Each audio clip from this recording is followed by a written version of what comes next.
the disciplines that is found in our rules.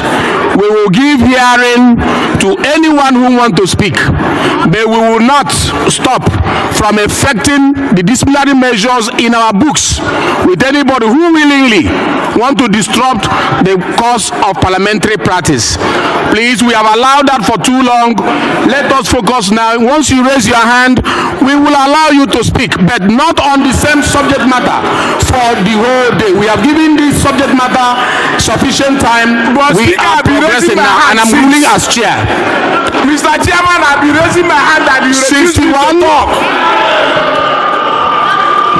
62.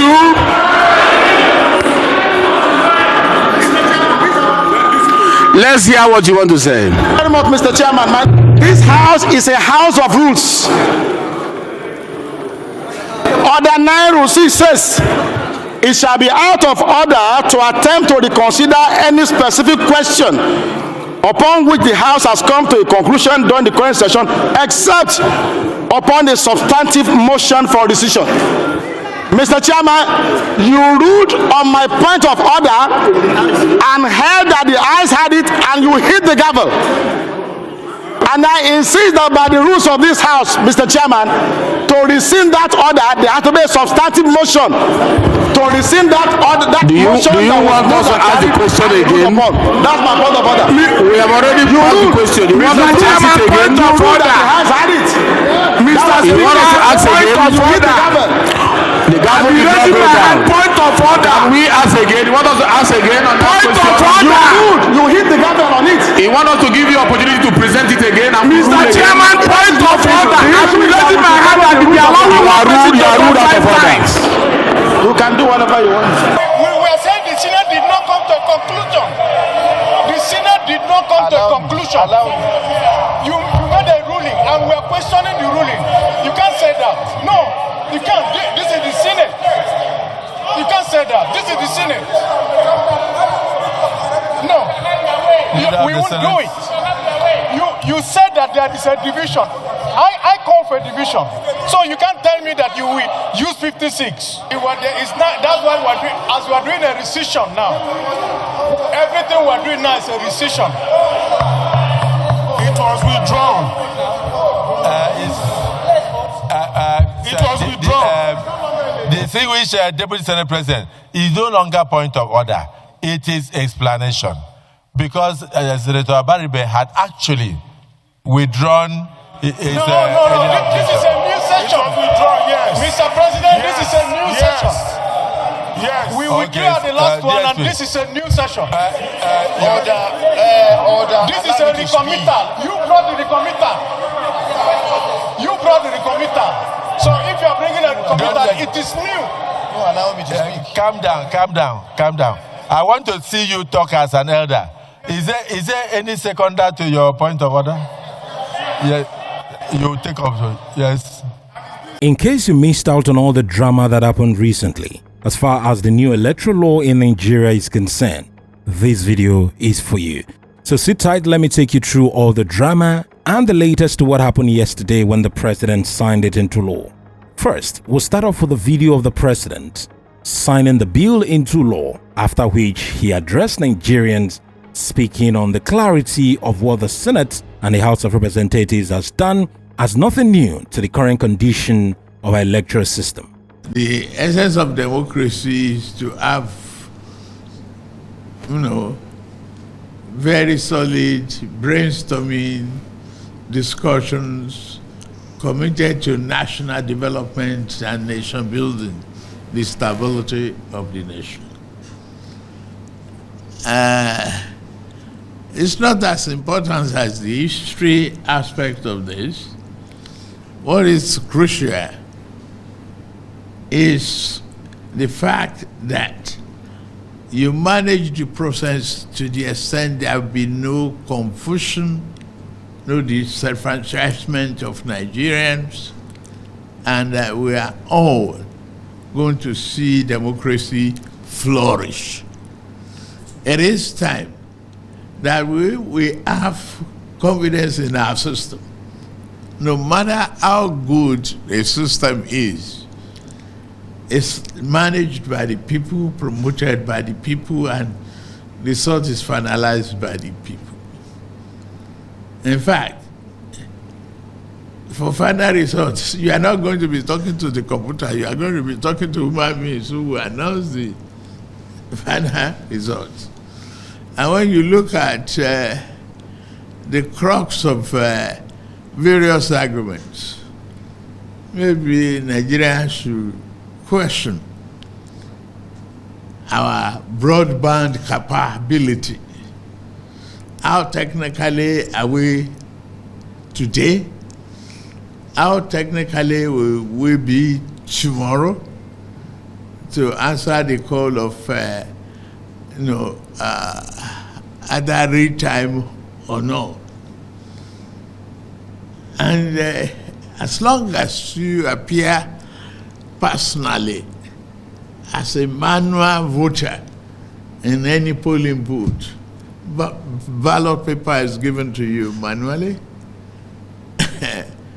you decide in a corner and fingerprint, thumbprint the party of your choice, you cast your vote without hindrance and any interference. Ballots are subsequently counted manually, sorted and counted manually. It's just the arithmetic accuracy that is entered into from easy. It's still manual, essentially. The transmission of that manual result is what we're looking at. And we need to avoid glitches, I'm glad you did, interference, unnecessary hacking in this age of, computer inquisitiveness. Nigeria will be there. We will flourish.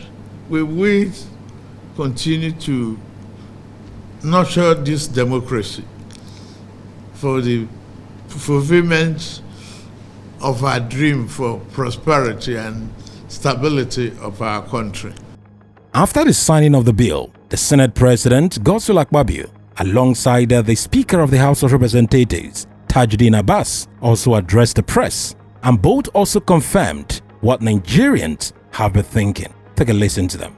Well, I think the Senate President has said most of the things that we have done yesterday during the amendment exercise. However, there is one area that I'm sure he forgot to mention, and that is the number of days notice, which was earlier in the 2022 Act, 360 days. Now we have seen the wisdom to reduce it to 300 days. And this will inadvertently translate to holding the presidential and National Assembly elections in January 2027. And that will technically avoid conducting election during month of Ramadan of 2027. And I think this is another one piece of unity that the National Assembly has introduced to avoid voter apathy in the next general election. Well, a lot of provisions in the amended act will definitely make Nigerians very happy. We did a very thorough job, very painstaking. We took cognizance of the peculiarities of the country. We did not allow too much outside interference, and we're very patriotic in our submissions. And at the end, we believe strongly that what the President has just assented into Act of Parliament will make for a better election in the future, and will also lead to prosperity, and will also lead to transparency of the electoral process. At the end, Nigerians will benefit a lot from future elections. Every vote will now count. So how have you been able to reconcile the concerns of Nigerians that they raised before the concurrence? Well, I think all Nigerians wanted was that in the IREF portal, which is a kind of viewing center of the outcome of most of the polling unit results that they would like to see that transmitted electronically. We have included that in the amendment that has just been signed into Act of Parliament. But we also took cognizance of areas where there may not be any network, where there may not be communication capacities and availability. And we said, since the polling unit result comes in Form EC8A, which is signed by the presiding officer, signed by the agents, and signed and in the presence of security agents, copies are given to all. Then we can use that as a primary source of collation at that unit.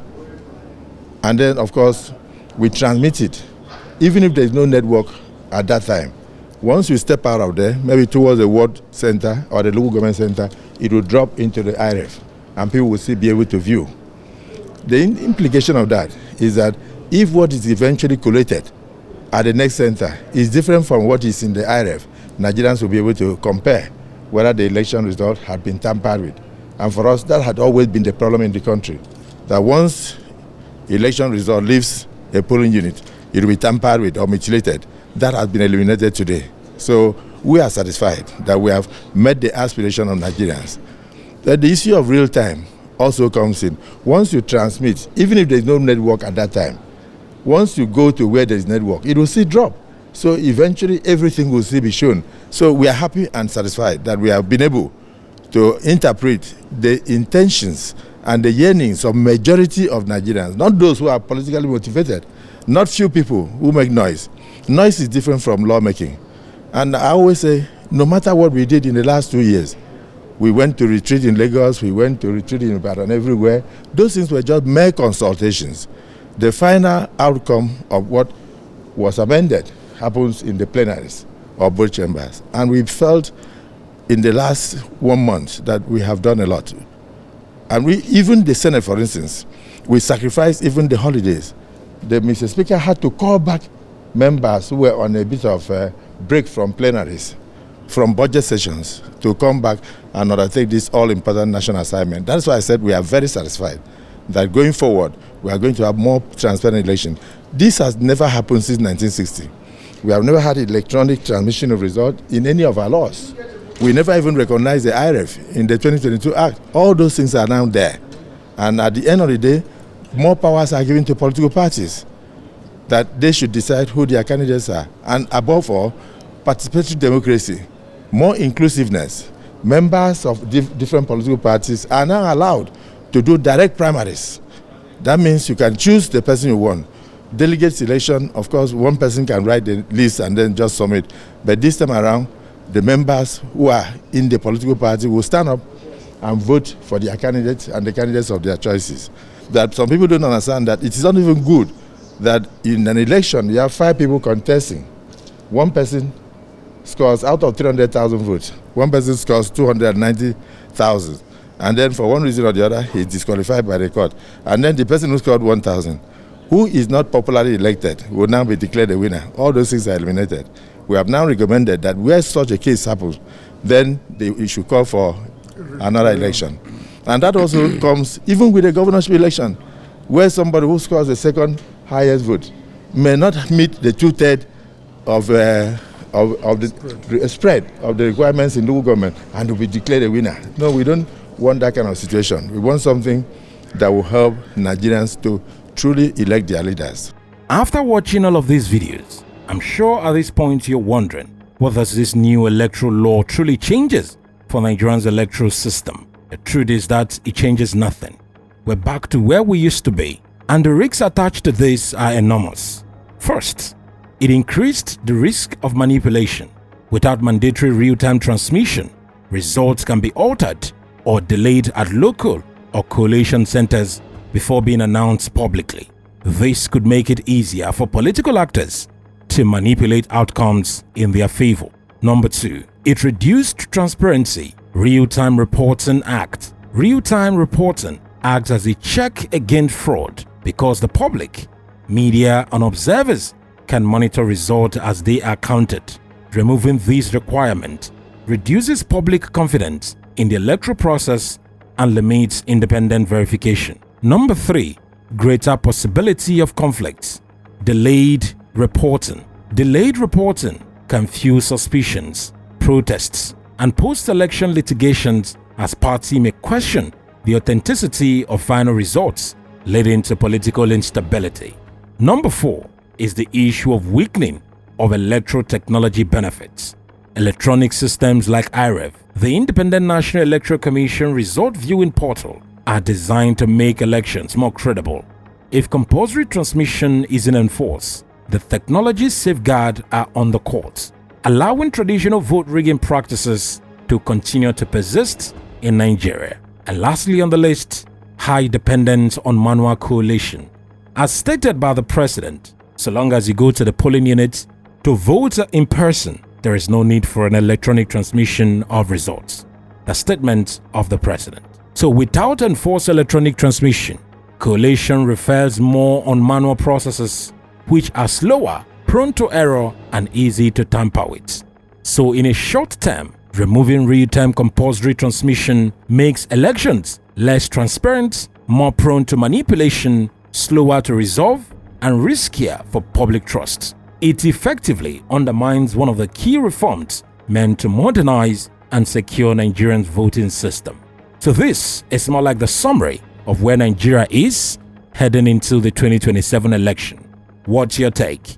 Do you think that we are going to have a credible election in 2027, or will this new law allow the APC to manipulate the entire process?